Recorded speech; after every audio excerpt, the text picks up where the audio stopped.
food, housing, education, medical treatment to all its citizens. It's a great success story. China, through its centralized planning system, has ordered to manufacture so many thousands of tractors and machines, and these are being manufactured. He said, please explain what you have said. I said, I've explained everything. He said, I didn't understand exactly what you mean. I said, China's massive success story is in providing basic needs of life to its people here in Beijing, Shanghai, and everywhere. If you ask me that there are not many limousine cars on the roads of Beijing, there are buses and bicycles. I said, it is not something surprising because China is developing and making hard efforts to become a great country. Therefore, China is conserving its resources by not purchasing limousines and expensive cars, but investing in its youth, in education, in health, and in providing modern techniques to industry and agriculture to become a giant in few decades time from now. That is 1981. My very dear Chinese brothers and sisters, that was 1981. And today we are in 2024. It is a journey of more than 40 years. And imagine, I didn't know at that point in time that China in 2024 would be the world's second largest economy and the world's second largest and mightiest military power on the face of the earth.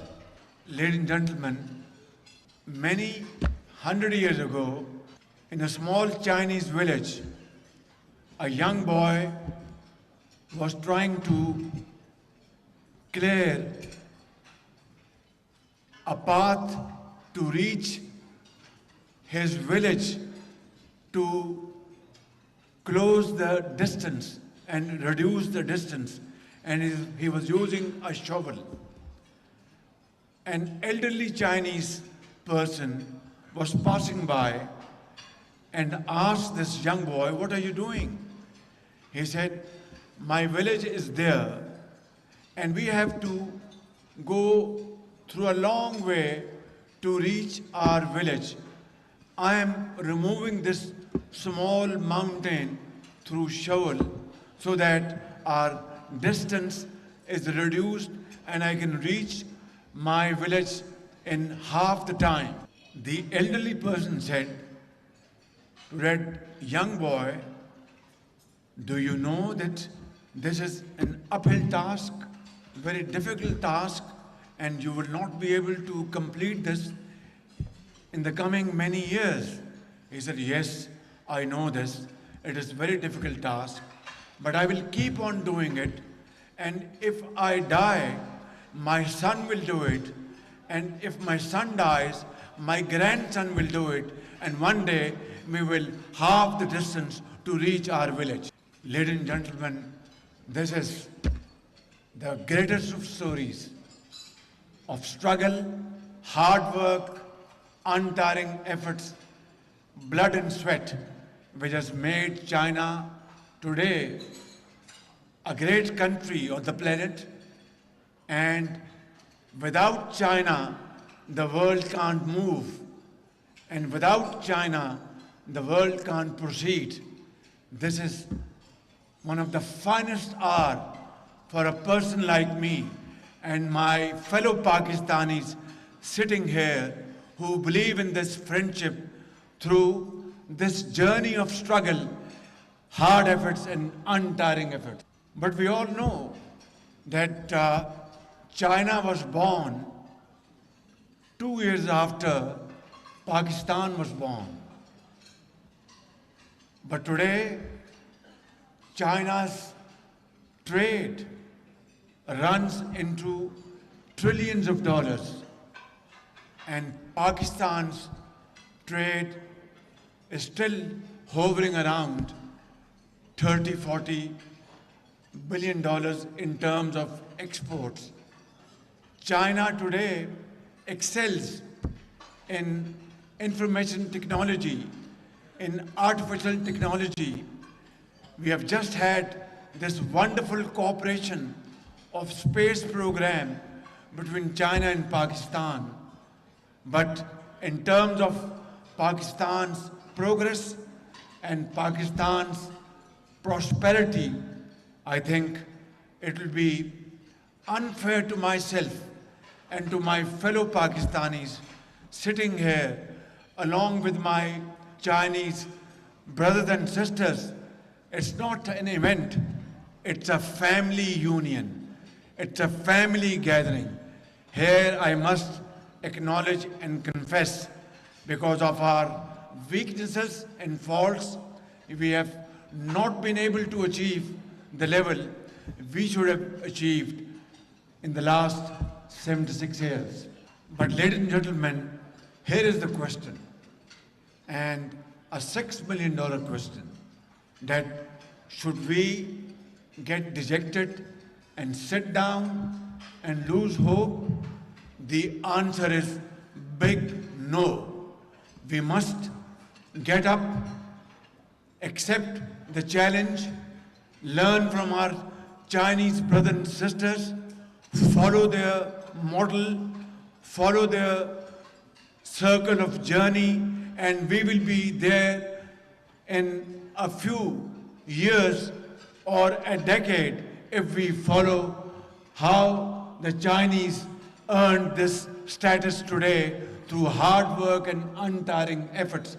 This is my article of faith with me, that if we follow Chinese model, I have no doubt that Pakistan will regain its position in the community of nations and will be respected like Chinese brothers and sisters are respected by friends and foes. But how will this be possible to achieve? That is the point at issue. And the answer is, I want to give you a small episode. A businessman in Pakistan was very hardworking, but somehow, as luck would have it, he lost a lot of money in his business, and he was sitting in his house and he was weeping and sobbing. His family members came to him, said, "What happened?" He said, "Well, I've lost a lot of my money in business, and therefore I'm very sorrowful and I'm full of tears." The family members said, "Is this the way to compensate for this loss?" He said, "Then what should I do?" The family members said, "Have a heart, stand up, we will work with you, we will support you, and maybe fortunes will turn around, and not only you will be compensated for the loss of the past, but you will make profits in the future." So ladies and gentlemen, and especially my Chinese brothers and sisters, we are not weeping, we are not sobbing. We have accepted the challenge, and ever since I have landed in this great country, I have been further emboldened by your great success story. We will follow your model, we will work hard, untiringly, we will put our blood and sweat and make Pakistan a great country. We will focus, rather have a sharp focus on our industrial, agricultural progress, prosperity, and avoid irritations. avoid conflicts like and follow the vision and dynamism of my great friend President Xi Jinping, who has shown the path not only to the Chinese people but the entire world, that to make progress is possible through avoiding conflicts and promoting cooperation, avoiding wars and promoting hard work. This is what BRI is all about. This is what CPEC is all about. This is what Global Development Indicator is all about. This is what Global Security Indicator is all about. And Chinese leader, President Xi Jinping, is today one of the greatest visionary leaders around the globe, and I will follow his model, seek his support, and make Pakistan not only in the region but all over the world a very respected nation, a country to be reckoned with, inshallah. The great poet Dr. Allama Iqbal, one of his stanzas, he said, तमन्ना आबरू की है अगर गुलजारे हस्ती में, तमन्ना आबरू की है अगर गुलजारे हस्ती में, तो कांटों में उलझकर जिंदगी करने की खू कर ले, और नहीं ये शाने खुददारी चमन से तोड़ कर तुझको कोई दस्तार में रख ले, कोई ज़ेबे गुलो कर ले. So if Pakistan has to spread its fragrance and smell all over Pakistan, then all Pakistanis will have to pass through that process of thorny process. Ladies and gentlemen, there is no other way to earn respect in this world. This is our motto, this is our process, this is our follow-up, and this is how Pakistan will become a garden where roses will spread its fragrance all over Pakistan. Ladies and gentlemen, I have to conclude my humble submissions on a very somber note.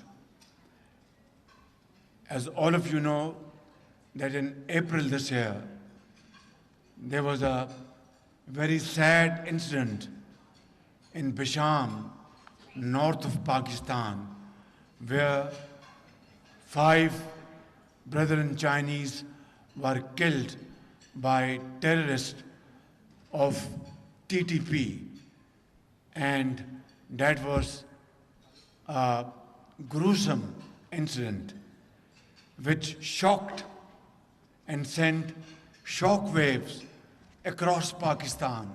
So we understand this nefarious plot and design. It was planned and designed by the enemies of Pakistan-China friendship. It was designed and planned by the enemies of CPEC. It was planned and designed by the enemies who do not want to see Pakistan and China, this friendship rising to the heights of glory, apex of glory. So I once again offer on behalf of the people of Pakistan, the government of Pakistan, and on my behalf, my deepest condolences to the families of those who left this world for no fault of theirs. And we condemn this dastardly act with fullest force. And I want to make a solemn pledge in front of you that as a human being and whatever is humanly possible, we will put in place all those measures, security measures, all those arrangements in place to protect the lives of every Chinese citizen in Punjab, in Sindh, in Balochistan, in KP, in Gilgit-Baltistan, and in Azad Kashmir. And we will make sure, and I want to make a solemn commitment with all of you, that we will make sure that the security of our Chinese brothers in Pakistan from henceforth will be more than my own security and my children's security. I would like to conclude this speech on this very positive note. And again, I would like to quote Dr. Iqbal's poetry. He said in 1930, today we are in 2024, almost about 96 years from today. He said, and I'll translate, गिरां ख्वाब चीनी संभलने लगे, हमाला के चश्मे उबलने लगे. Today it has become true like a gospel's truth. China today is the second largest economy of the world and the second largest, mightiest military power in the world. Long live People's Republic of China, long live Islamic Republic of Pakistan, long live Pakistan-China friendship, Pakistan Zindabad.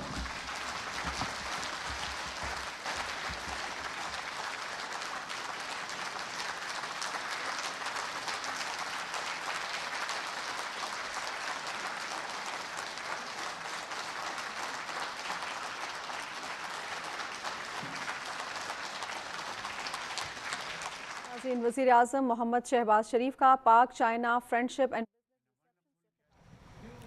वज़ीर-ए-आज़म मोहम्मद शहबाज शरीफ पाक China friendship and business reception से खिताब कर रहे थे। उनका कहना था कि पाक चाइना दोस्ती बेमिसाल है, बेलौस है, हर आजमाइश